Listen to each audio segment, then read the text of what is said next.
দর্শক আসসালামু আলাইকুম। আপনারা দেখতে পাচ্ছেন আমাদের একটা ট্রিপল স্ট্যান্ডের উপর একটি পানির ট্যাঙ্কি রাখা হয়েছে।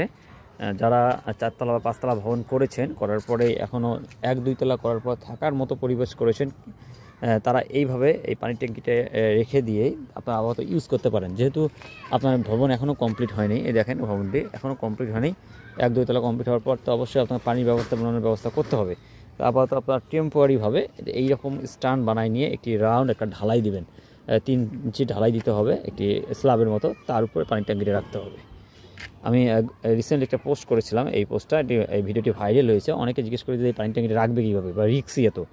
কোনো রিক্স নেই। দেখেন আপনারা স্ট্যান্ড করা হয়েছে, উপরে সুন্দরভাবে একটা পাটাতন করা হয়েছে, উপরে পানির ট্যাঙ্কি রাখা হয়েছে। এইভাবে আপনারা আপাতত টেম্পোরারি আপনারা ইউজ করতে পারেন। যখন আপনার ফুল বিল্ডিং হয়ে যাবে, আপনি একদম এই যে আপনাদের সিঁড়িঘর, উপরে এই সিঁড়িঘরের উপরে আপনারা আন্ডারগ্রাউন্ড ওভারহেড ওয়াটার রিজার্ভার করতে পারেন, বা এরকম ট্যাঙ্কি রাখতে পারেন, নিচে ওভারহেড রাখতে পারবেন। সেটা আপনার নিজের ব্যক্তিগত ফাইন্যান্সের উপর ডিপেন্ড করবে। আশা করি বিষয়টা বুঝতে পেরেছেন।